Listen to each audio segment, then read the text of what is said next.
Hello everyone, आप सबका स्वागत है virtual classes learning today leading tomorrow के यूट्यूब चैनल पर।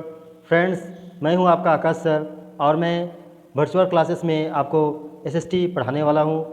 फ्रेंड्स, आप लोगों को एसएसटी में बहुत सारी प्रॉब्लम्स होती होगी।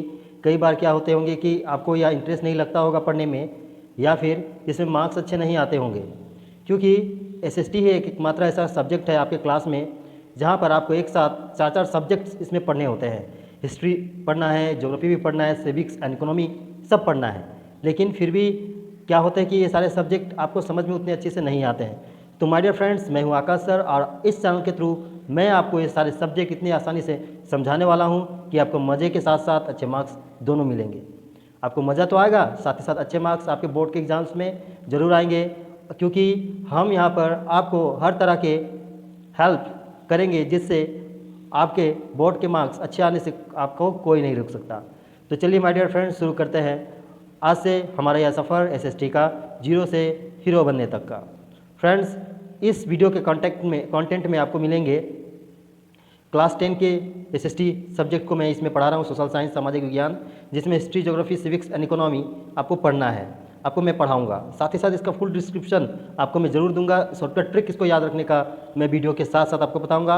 और जितने भी इंपॉर्टेंट क्वेश्चन आंसर हैं जो कि आपके एग्जाम्स के लिए बहुत ही इंपॉर्टेंट हैं, वो सारे क्वेश्चन आंसर आपको मिलेंगे। और preparation for final exam, yes my dear friends, आपको फाइनल एग्जाम्स के लिए अच्छे से प्रिपरेशन करवा दूंगा, जिससे एसएसटी में कम मार्क्स आपका कभी नहीं आएगा। और याद रखें कि एसएसटी ही एकमात्र ऐसा सब्जेक्ट है जिससे मार्क्स आपके इतने अच्छे आते हैं, जिससे आपका जो परसेंटेज है, ओवरऑल परसेंटेज स्कूल में आप जिस एरिया से बिलोंग करते हैं, वो परसेंटेज बहुत तेज़ी से ग्रोथ करता है, जो कि आपके लिए बहुत ही इम्पॉर्टेंट है।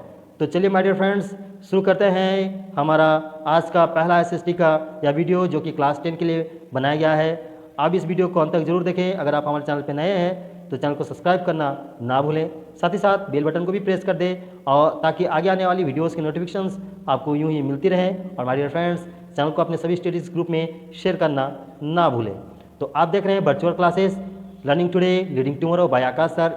एसएसटी पढ़े नहीं बल्कि समझे। यस माय फ्रेंड्स, एसएसटी को आपको पढ़ना नहीं बल्कि समझना है, और इतना अच्छा से समझना है कि सारा चीज़ आपको याद हो जाए। तो माय डियर फ्रेंड्स, चलिए अभी हम लोग शुरू कर रहे हैं आज का हमारा पहला इंपॉर्टेंट चैप्टर और इंपॉर्टेंट वीडियो, जो कि आप देख रहे हैं virtual classes learning today leading tomorrow. चलिए शुरू करते हैं आज का चैप्टर 1। आपके क्लास 10 में चैप्टर 1 में है नेशनलिज्म इन यूरोप। हाँ my dear friends, nationalism in Europe. बहुत सारे बच्चों को क्या होता है कि नेशनलिज्म क्या है यही पता नहीं होता है। अब यूरोप की बात है, मैक्सिमम बच्चे क्या होता है कि इंडिया के बारे में उतने अच्छे से नहीं जानते, तो यूरोप के बारे में क्या उनको मज़ा आएगा। आप छोड़ दीजिए, अगर आपको हार्ड लगता है कोई बात नहीं माय डियर फ्रेंड्स, आप बस इतना ही सोचिए, राष्ट्रभक्ति, देशभक्ति, भगत सिंह याद है ना आपको? अपने देश के लिए आपके मन में भक्ति है कि नहीं? भारत माँ के लिए है ना? वही है नेशनलिज्म, वही है राष्ट्रवाद। जब व्यक्ति अपने राष्ट्र से, अपने देश से प्रेम करता है, वही राष्ट्रवाद कहलाता है। राष्ट्रवाद दो शब्दों से मिलकर बना है, एक है राष्ट्र, दूसरा है वाद, जो कि राष्ट्रवाद का मेन अर्थ हो गया देश के लिए भक्ति, या देश का लिए मर मिटने का जो भावना होती है व्यक्ति के अंदर, वही राष्ट्रवाद कहलाती है, नेशनलिज्म। चलिए इसके बारे में हम थोड़ा सा डिस्क्रिप्शन में देखते हैं। 19वीं सदी में यूरोपीय महाद्वीप में राष्ट्रवाद की एक लहर चली, जिसे यूरोपीय देशों का कायाकल्प कर दिया। जर्मनी है, इटली, रोमानिया आदि नवनिर्मित देश कई क्षेत्रीय राज्यों को मिलाकर बने, जिनकी राष्ट्रीय पहचान समान थी। यूनान, पोलैंड, बुल्गारिया आदि स्वतंत्र होकर राष्ट्र बन गए। राष्ट्रवादी चेतना का उदय यूरोप में पुनर्जागरण काल से ही शुरू हो गया था, परंतु 1789 मतलब 1789 ईस्वी के फ्रांसीसी क्रांति में राष्ट्रवाद ने सशक्त रूप ले लिया। तो यहाँ पर बहुत सारे टर्म आपको देखने को मिल जाएंगे।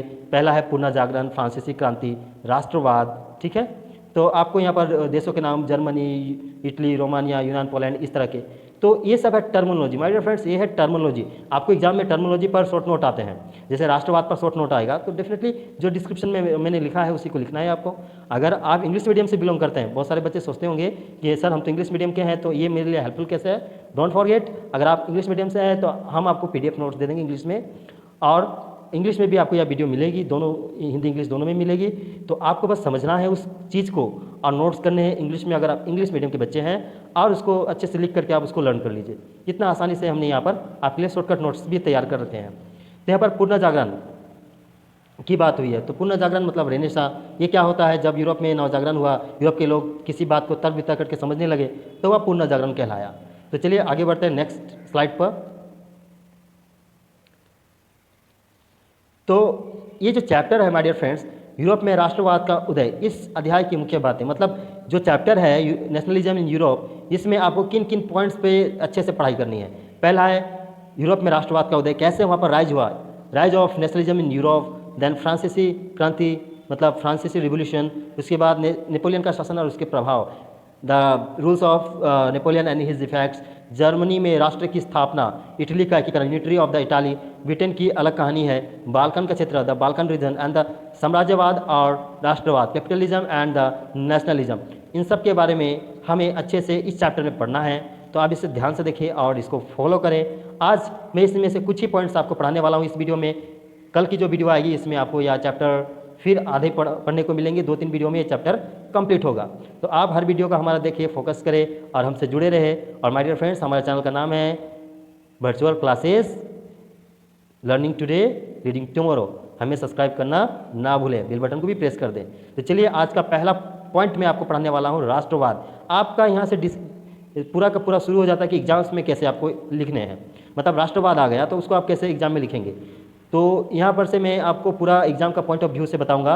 जो विचारधारा, राष्ट्रवाद एक विचारधारा है, किसी भी राष्ट्र के सदस्यों में मतलब देशवासियों में या राष्ट्र के लोगों में एक साझा पहचान को बढ़ावा देता है। जैसे भारत के लोगों को भारतीय, इंग्लैंड के अंग्रेज कहा जाता है, अमेरिका के लोगों को अमेरिकन, जापान के लोगों को जापानीज़, चाइना के चाइनीज़ कहा जाता है, उसे राष्ट्रवाद कहते हैं, मतलब एक अलग पहचान मिलता है। राष्ट्रवाद की भावना की जड़ें जमाने के लिए कई प्रतीकों का सहारा लिया जाता है। जैसे हमारे देश में हमारे बच्चों के अंदर राष्ट्रवाद को बढ़ाने के लिए राष्ट्रध्वज, राष्ट्र प्रतीक, राष्ट्रगान आदि चीज़ें हैं जो हमारे अंदर राष्ट्रवाद की भावना को और अधिक प्रबल करता है। इसके बाद दूसरा मोस्ट इंपॉर्टेंट टॉपिक मैं आपको बताने वाला हूँ, यह है यूरोप में राष्ट्रवाद का उदय, the rise of nationalism in Europe. 19वीं सदी के मध्य तक यूरोपीय देशों का वैसा रूप नहीं था, मतलब 1850 के आसपास यूरोपीय देश आज जैसे हैं वैसे नहीं थे माय डियर फ्रेंड्स। 1850 के आसपास विभिन्न क्षेत्रों पर अलग अलग राजवंश, जैसे हमारे देश में अलग अलग राजवंश शासन करते थे, उसी प्रकार यूरोप में भी अलग अलग क्षेत्रों पर अलग अलग राजवंश शासन करते थे। इन इलाकों में राजतंत्र का शासन हुआ करता था। उस काल में कई ऐसी तकनीक परिवर्तन हुए जिसके कारण समाज में बहुत बड़ा परिवर्तन आया। समाज में आए इन परिवर्तनों ने लोगों में राष्ट्रवाद की भावना को जन्म दे दिया। तो ये परिवर्तन क्या क्या थी, तो चलिए अगले स्लाइड में इस परिवर्तनों को पढ़ते हैं। नए राष्ट्र के निर्माण की प्रक्रिया 1789 में शुरू होने वाली फ्रांसीसी क्रांति के साथ शुरू हो गई। मतलब 1789 के साथ जो फ्रांसीसी क्रांति शुरू हुई थी, मैं आपको बता रहा था कि 1789 के साथ जो फ्रांसीसी क्रांति शुरू हुई थी माय डियर फ्रेंड्स, उसी के साथ यूरोप में राष्ट्रवाद की भावना प्रबल होना शुरू हो गया था। लेकिन कभी भी नई विचारधारा की या राष्ट्रवाद को भी अपनी जड़ जमाने में लगभग 10 सदी लग गया, मतलब 100 साल लग गए। जब फ्रांसीसी क्रांति के साथ राष्ट्रवाद शुरू हो गया था कि मतलब देश के प्रति लोगों में इच्छा, प्रेम आ गया था। पहले सिर्फ राजा के प्रति नहीं बल्कि पूरे क्षेत्र, पूरे देश के प्रति लोगों के मन में प्रेम आ गया था, राष्ट्र भावना जन्म ले गई थी। लेकिन माय डियर फ्रेंड्स, मैं आपको बता दूं कि इसके बाद भी 100 साल लगे यूरोप में भी। 1789 को शुरू हुआ, लेकिन उसके बाद 100 साल लगे राष्ट्रवाद की विचारधारा को पूरे यूरोप में अपनी जड़ों को जमाने में। इस लंबी प्रक्रिया के अंतिम चरण में फ्रांस का एक प्रजातांत्रिक रिपब्लिक कंट्री के रूप में गठन हुआ। ये 1789 में फ्रांस में रिवोल्यूशन जरूर हुआ, लेकिन अभी तक फ्रांस में जो प्रजातंत्र था, जो रिपब्लिक था, वो नेशन वो नहीं बन पाया था। उसको भी कम से कम 70-80 साल लग गए। उसके बाद जिस प्रकार यह जो नेशनलिज्म है पूरी तरीके से यूरोप में काबिज हो पाई, पूरी यूरोप में उसका गठन हुआ, नेशनलिज्म पूरा फैल गया, तभी फ्रांस में भी एक रिपब्लिक नेशन का गठन हुआ। इसके बाद यह सिलसिला यूरोप के कई अन्य देशों में भी चला। बता दूं कि 20वीं सदी के अंत की शुरुआत आते आते विश्व के कई हिस्सों में आधुनिक प्रजातंत्र की स्थापना हो चुकी थी। मतलब जैसे ही फ्रांस में या नेशनलिज्म पूरा फैल गया और यहाँ पर प्रजातांत्रिक सरकार बन गई, तो यूरोप के कई देश इस नई चीज़ से बहुत ही अट्रैक्ट हुए और उन्होंने आधुनिक प्रजातंत्र की स्थापना कर डाली, जिसमें रशिया एक है ना माय डियर फ्रेंड्स। तो आपको ये वीडियोस कैसी लग रही है माय डियर फ्रेंड्स, आप हमें कमेंट बॉक्स पर बताना एकदम ना भूलें। तो चलिए आज के तीसरे टॉपिक में हम पढ़ेंगे नेपोलियन के बारे में। नेपोलियन 1804 से 1815 के बीच फ्रांस का राजा था। कौन था, इनके बारे में शॉर्ट नोट आता है और इनके बारे में एग्जाम में 99.99% एग्जाम में आता ही है। तो नेपोलियन जो थे 1804 से 1815 के बीच फ्रांस के राजा थे। नेपोलियन ने फ्रांस में प्रजातंत्र को तहस नहस कर दिया और वहाँ से फिर से राजतंत्र की स्थापना की। 1789 में वहाँ पर क्रांति हुई फ्रांस में, लेकिन फ्रांस क्रांति होने के बाद वहाँ प्रजातंत्र स्थापित हुआ। लेकिन नेपोलियन जो वहाँ का एक सैनिक था वहाँ पर फिर से सत्ता काबिज कर लेता है और राजतंत्र बना लेता है, प्रजातंत्र को तहस नहस कर देता है। लेकिन नेपोलियन ने कुछ ऐसे कदम उठाए जिसके लिए उसे हमेशा याद रखा जाएगा। नेपोलियन ने प्रशासन के क्षेत्र में कई क्रांतिकारी बदलाव किए और व्यवस्था को बेहतर और कुशल बनाया। नेपोलियन ने 1804 साल में एक सिविल कोड लागू किया है जिसे नेपोलियन कोड के नाम से भी जाना जाता है। इस कोड ने जन्म के आधार पर मिलने वाली जो सुविधाएं थी, मतलब राजा का बेटा राजा, मंत्री का बेटा मंत्री, ये सारी सुविधाओं को जड़ से समाप्त कर दिया और उनके योग्यता के आधार पर उनको सारी सुविधाएं देने लगा। हर नागरिक को समान हैसियत प्रदान की गई और संपत्ति के अधिकार को पुख्ता किया गया। नेपोलियन ने फ्रांस की तरह अपने नियंत्रण वाले हर क्षेत्र में प्रशासनिक सुधार किए, क्योंकि नेपाल जैसे नेपोलियन ने फ्रांस में अधिकार किया वैसे ही उसने आसपास के पड़ोसी देशों पर भी कब्जा किया। तो उसने जो लागू किया, जो नीति लागू किया, वह अपने देश फ्रांस के लिए अलग और विदेशों के लिए, पड़ोसियों के अलग नहीं, बल्कि उसने अपने फ्रांस के लिए जो नीति लागू किए हुए अपने विजित प्रदेशों मतलब कॉलोनी के लिए भी उसने वही रूल्स को लागू किया। किसानों को दास्ता और जागीर को अदा होने वाली शुल्कों से मुक्त कर दिया, मतलब किसान को आप दास नहीं बनाना चाहता था, और जागीर को अदा होने वाली शुल्क मतलब टैक्सेस उससे भी उनको मुक्त कर दिया। उसने शहरों में प्रचलित शिल्प मंडलियों द्वारा लगाई गई पाबंदियों को भी समाप्त कर दिया। यातायात और संचार के साधनों में भी उसने बहुत अभूतपूर्व सुधार किए, जिससे नेपोलियन को यूरोपियन हिस्ट्री में भूलना नामुमकिन है। और कई बार एग्जाम्स में, माध्यमिक फाइनल सीबीएसई के फाइनल एग्जाम्स में आपको नेपोलियन के बारे में बहुत कुछ पूछा जाता है। तो माय डियर फ्रेंड्स, नेपोलियन के बारे में इतनी बातें आप जरूर याद रखें ताकि आपको नेपोलियन के बारे में जब भी कोई प्रश्न आए तो आप इसे लिख पाए।